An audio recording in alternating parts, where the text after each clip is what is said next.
Hello friends, welcome to my channel. आज इस video में हम परिमेय संख्याओं के गुणधर्म पढ़ेंगे।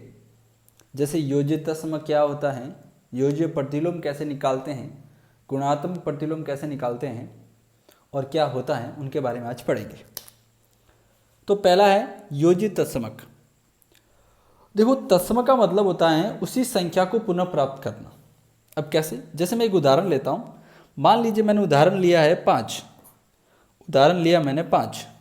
अब 5 के अंदर मैं क्या जोड़ूं या 5 के अंदर क्या जोड़ा जाए कि पुनः वापस 5 ही प्राप्त हो? सिंपल, 0 0 जोड़ा जाए। तो योज्य तत्समक का मतलब ये है कि किसी भी संख्या में, चाहे वह धनात्मक हो चाहे ऋणात्मक हो, किसी भी संख्या में यदि 0 जोड़ा जाए तो पुनः वही संख्या प्राप्त होती है। इसलिए हम 0 को योज्य तत्समक कहते हैं। ओके, जैसे मैंने उदाहरण लिया -3/7, ठीक है ना, माइनस के ऋणात्मक संख्या है। अब वापस मुझे इसी ऋणात्मक संख्या को प्राप्त करना है। ओके, वापस इसी ऋणात्मक संख्या को प्राप्त करना है, तो सिंपल सी बात है, क्या जोड़ा जाएगा? 0।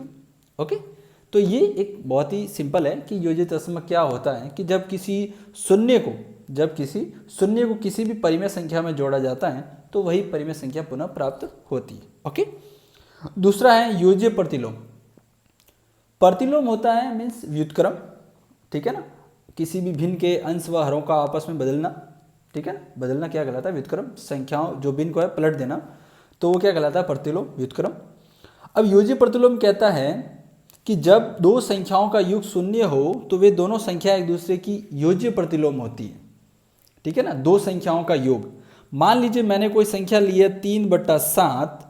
अब मैं इसके अंदर क्या जोड़ूं कि आंसर मेरा 0 प्राप्त हो जाए, ठीक है ना। 3/7 के अंदर क्या जोड़ा जाए कि आंसर मेरा 0 प्राप्त हो? सिंपल सी बात है, क्या जोड़ा जाएगा?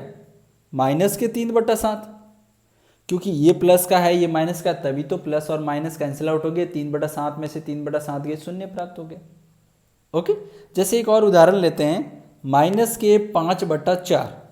-5/4, ध्यान देना, -5/4, इसके अंदर मैं क्या जोड़ूं कि आंसर मेरा 0 आ गया? क्या जोड़ूं कि आंसर मेरा 0 आ जाए? तो -5/4 है तो +5/4 जोड़ दीजिए। ये प्लस का, ये माइनस का, ये प्लस का, कैंसिल आउट होकर 0 आ गया। इसका मतलब सिंपल सा है कि जब कोई संख्या धनात्मक दे रखी है तो ऋणात्मक उसका योज्य प्रतिलोम होगा। कोई संख्या धनात्मक है तो ऋणात्मक उसका योज्य प्रतिलोम होगा, और यदि कोई संख्या ऋणात्मक दे रखी है तो उसका धनात्मक क्या होगा? योज्य प्रतिलोम होगा। बड़ा सा सिंपल है, ठीक है ना। ओके, आगे पढ़ते हैं अपन गुणात्मक तत्समक। क्या पढ़ेंगे? गुणात्मक तत्समक। अब जैसे योज्य तत्समक हमने पढ़ा था कि 0 जोड़ेंगे तो वापस पुनः वही संख्या प्राप्त होगी, तो गुणात्मक तत्समक भी ये कहता है कि वापस आपको गुणा करके वही संख्या लानी है, ठीक है। जैसे हमने संख्या ली -5। अब -5 को किससे गुणा करूं कि संख्या वापस वही प्राप्त हो जाए? किससे गुणा करेंगे? 1 से। किसी भी संख्या को यदि आप 1 से गुणा करोगे तो वही संख्या वापस प्राप्त होगी। तो यही गुणात्मक तत्समक है। क्या कहता है कि किसी भी परिमेय संख्या को 1 से गुणा करते हैं तो गुणनफल में वही संख्या प्राप्त होती है। तो एक परिमेय संख्याओं के लिए क्या है? एक गुणात्मक तत्समक होता है। ओके, जैसे कोई भी हो, धनात्मक ऋणात्मक कोई भी संख्या हो, डजंट मैटर, कोई मैटर नहीं करता। जैसे मैंने कोई संख्या ली है 3/7। ओके, अब वापस मुझे किस संख्या से गुणा किया जाए और वापस मुझे यही संख्या प्राप्त करनी है, तो सिंपल सी बात है, 1 से गुणा किया जाए। किसी भी संख्या को 1 से गुणा करोगे वापस वही संख्या प्राप्त होगी, चाहे धनात्मक हो चाहे ऋणात्मक हो, कैसी भी संख्या हो, यदि अपन 1 से गुणा करेंगे तो वही संख्या वापस पुनः प्राप्त होती है। तो हम कहेंगे कि 1 जो है वो परिमेय संख्याओं के लिए गुणात्मक तत्समक है। ओके, अब पढ़ते हैं गुणात्मक प्रतिलोम। गुणात्मक प्रतिलोम क्या कहता है? जैसे अपने योज्य प्रतिलोम के यदि दो संख्याओं को जोड़ें और दोनों के चिन्ह अलग अलग हो तो 0 प्राप्त होता है।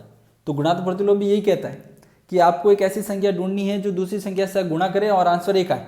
क्या है? आंसर 1 आए। जब दो संख्याओं का गुणनफल 1 होता है तो वे संख्या एक दूसरे की गुणात्मक प्रतिलोम कहलाती हैं।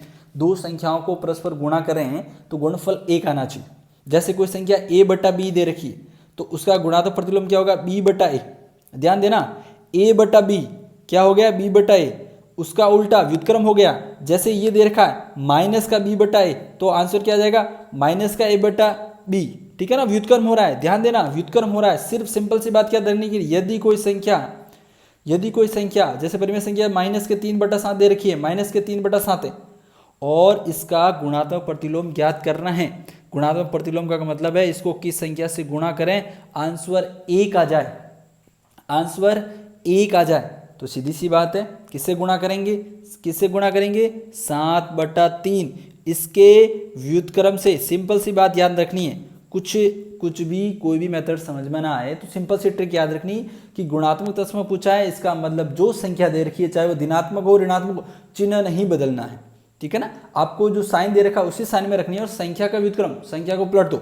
-3/7 दे रखे थे तो मैंने संख्या कर दी -7/3। अब 7 से 7 कैंसिल आउट, 3 से 3 cancel out, minus minus plus, answer 1।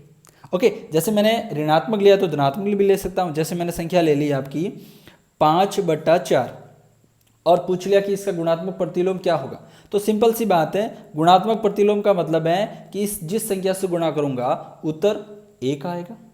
किससे गुणा करें, 4/5। ध्यान देना ये धनात्मक थी तो मैंने संख्या धनात्मक ही ली है, व्युत्क्रम में है, चिन्ह चेंज नहीं करना है। गुणात्मक प्रतिलोम का यह एक नियम है, ध्यान रखना। जैसे 4 से 4 कैंसिल आउट, 5 से 5 कैंसिल आउट, आंसर 1 आ गया। ओके, तो हमने आज पढ़ा कि योज्य तत्समक, योज्य प्रतिलोम, गुणात्मक तत्समक और गुणात्मक प्रतिलोम। तो एक बार क्विक रिवीजन करते हैं। क्या होता है योज्य तत्समक? योज्य तत्समक कहता है कि किसी भी संख्या में आप शून्य जोड़ोगे तो वही संख्या पुनः प्राप्त होगी, अर्थात शून्य जो है वो योज्य तत्समक है। योज्य प्रतिलोम क्या कहता है कि योज्य प्रतिलोम कहता है कि आप दो संख्याओं को आपस में जोड़ते हो, उनका योग करते हो तो योग सदैव शून्य प्राप्त होता है।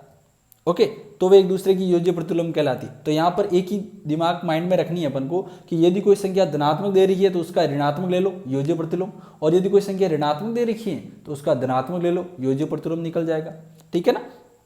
फिर आता है गुणात्मक तत्समक। गुणात्मक तत्समक का मतलब है कि किसी भी संख्याओं को किससे गुणा किया जाए कि वही संख्या प्राप्त हो। जैसे योज्य तत्समक में होता है कि 0 जोड़ते हैं वही संख्या आती है, तो गुणात्मक कहता है कि किस संख्या से गुणा किया वही प्राप्त हो जाए, तो 1 से गुणा कीजिए वही संख्या पुनः प्राप्त हो जाएगी। तो 1 क्या हो गया आपका गुणात्मक तत्समक, बड़ा सिंपल है। फिर आता है गुणात्मक प्रतिलोम। गुणात्मक प्रतिलोम का मतलब दो संख्या ऐसी जिनको गुणा करने पर 1 आए, गुणा करने पर 1 आए, ठीक है ना। तो यदि कोई संख्या धनात्मक दे रखी है तो उसका गुणात्मक प्रतिलोम धनात्मक ही लेना है, साइन चेंज नहीं करना। साइन चेंज होता है योज्य प्रतिलोम में, ओके।